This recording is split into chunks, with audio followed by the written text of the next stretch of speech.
Okay, so let's talk about week 8. So essentially, you have to memorize these numbers. If it's less than 37 weeks, it's preterm. 37 to 42 is term, and then more than 42 is post-term. Remember from LNMP, we did say 40 weeks versus 38 weeks. So 37 to 42, that's okay. And then less than 37 is preterm. Even preterm babies will be fine. Remember, as long as it's more than 26 weeks, technically they can survive. And then more than 42 weeks is post-term. Again, having more than 42 weeks is not necessarily a good thing because it can be hard to actually undergo that pregnancy due to the size of the child. Now, what can cause preterm? Well, it could be from smoking, infection, maybe 2 to 3 examples should be fine. Now, let's talk about what is actually going to stimulate that sort of cervical relaxation and the actual I guess, pregnancy, or the thing that we think of when we think of pregnancy, which is the baby coming out of the uterus. Now, what's going to end up happening is first step is going to be our cortisol is going to increase. And this is going to be from CRH. It's going to stimulate cortisol. Cortisol is then going to stimulate estrogen and prostaglandins. That's our A and that's our B. Now, estrogen is going to stimulate oxytocin. I'm going to say A1 for this, which is going to stimulate the uterus to contract and release more prostaglandins. So estrogen, in some sense, via oxytocin, is going to release more prostaglandins. Now, we're releasing a lot of these prostaglandins, so clearly they must have a very important role. What is that role, you may ask? Well, prostaglandins are a vasodilator, but more importantly here, they're going to be stimulating these vigorous contractions. So to summarize, estrogen is going to stimulate some contractions. Oxytocin is going to stimulate even more contractions and also release more prostaglandins. Prostaglandins are going to stimulate those vigorous contractions. And then the contractions that the prostaglandins stimulate is going to stimulate prostaglandins even more. So prostaglandins is stimulating contractions, which is stimulating the release of more prostaglandins, being a positive feedback loop. Again, to summarize, CRH, cortisol, is going to stimulate estrogen, prostaglandins.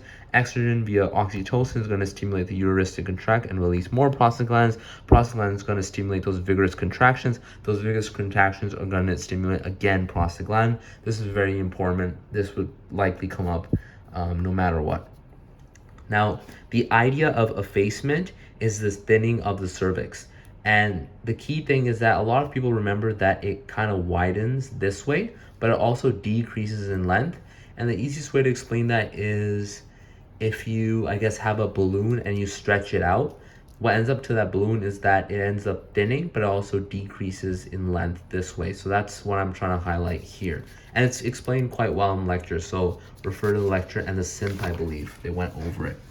Now, breech position is essentially where we have feet down. And ideally, we want the head of the baby to be down. There are multiple reasons for this. One reason that I can remember from last year is that the umbilical cord can actually get stuck around the baby's neck if they're in breech. So hence breech is bad, B and B, therefore feet down. And again, we want the head to be down. Now, oxytocin, interestingly, if you remember from estrogen via CRH, also can be administered after postpartum, which ends up preventing bleeding via vasoconstriction.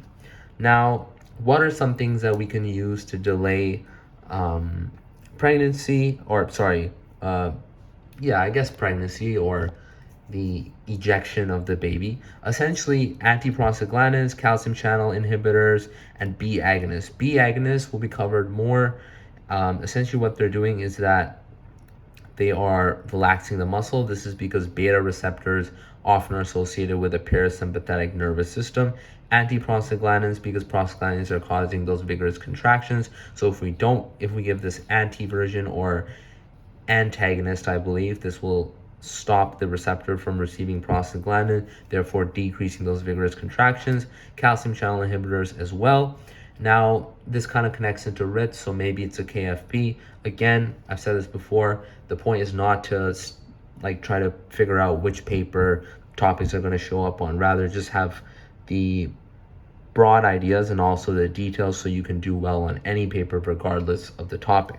In terms of inducing labor, you have prostaglandins and then also oxytocin. Now there are three main stages to labor. Memorize them and all these things here. So in the first one, we're having regular contraction to dilation. In the second one, full dilation to delivery. And the third one is until delivery of placenta. That's the word I'm trying to say, labor, not pregnancy. So I mean to say labor. And 10 centimeters is maybe an MCQ thing that comes up. So this is what is considered to be dilated once they've hit 10 centimeters. Now, APGAR score essentially allows us to figure out whether we need to provide assistance to the baby or we need to do resuscitation, and it considers all these different factors. Yes, you need to memorize this whole table.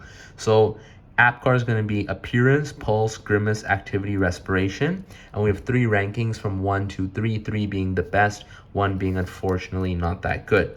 Now, an easy thing to note is that for 1, essentially we have no color for appearance, no pulse for pulse, no crying for grimace, no activity for activity, and no respiration. So basically we just don't have it. 2 is basically we have some of it, and then 3, it's just normal. Again, for pulse, I'd like to note that it's less than 100 beats per minute for, I guess, a APGAR score of 2 here for the pulse category, versus a 3 is going to be more than 100 beats per minute. Some crying, some activity versus lots of activity, weak and slow breathing versus strong breathing, and I guess screaming as well here. Now, what you want to know is that we're going to be scoring this at the 1 minute and 5 minute interval. And then if the score, let's say at the 5 minute interval was less than 7, we're going to then rescore at another 5 minute interval, because it could just be that our symptoms here are delayed, or maybe the child is fine, they're just not a loud crier, or whatever the case may be. Again, a general overall APGAR score after adding everything up, you'll see that the max you can get is 15 and the lowest you can get is 5. So 0 to 3 is considered resuscitation, 4 to 6 may require assistance, and then 7 to 10 is good. Have I done my math wrong? 5, 3, no. So 7 to 10 is good there. Anyway, now we're going to talk about blood supply and some modifications in terms of our baby and essentially neonatal adaptations, right? Now, this is something that was quite confusing, mainly because a lot of people got confused on arteries and veins. An artery is not oxygenated blood, and a vein is not deoxygenated blood. All a vein is a vessel that is going towards the heart, and an artery is a vessel that is going away from the heart. I don't know why textbooks sometimes portray it as oxygenation and deoxygenation. It has nothing to do with that. Arteries, again, are going away from the heart, and veins are vessels that are going towards the heart. So, this is my very simplified heart. You'll be doing CVM next year, but I don't want to teach that because this is repro, not CVM. And all I've done is I've drawn out our left atrium, left ventricle, right atrium, right ventricle. What you need to know is that blood is coming from the systemic or body circulation into the right atrium, and it's usually deoxygenated. However, because the vessel is coming to the heart, we say the veins are going into the right atrium. They're going to the right ventricle, usually in, let's say, an adult. The right ventricle is sending it to the lungs. The lungs are sending that oxygenated blood back to the left atrium. And technically, those would be considered pulmonary veins, and they would be having oxygenated blood. So the oxygenated blood comes into the left atrium. It then goes into the left ventricle in an adult, also in a child. And then the left ventricle is going to send it out to the body. And then once the body has used the oxygenation and all the oxygen and whatnot, it's going to send it back to the right atrium, right? Right ventricle, lungs, left atrium, left ventricle, body uses it, right atrium, right ventricle. So hopefully that makes sense. Now, in a neonate, you have to understand that they can't really breathe because they're just going to be breathing in amniotic fluid. There's no oxygen for them to breathe. As such, we're just going to have vasoconstriction of the pulmonary veins and arteries, so that basically the lungs aren't working. Now, the first adaptation we have is this hole here called the foramen ovale. Because, yes, now that I've gotten my blood back to the right atrium, well, I can't send it to the right ventricle and to the lungs because, well, the lungs don't really serve any function. So rather, we're just going to send it to the left atrium. Because if you think about it, we're going from the lungs back to the left atrium anyways. So let's just send it to the left atrium directly. And that's the purpose of the foramen ovale.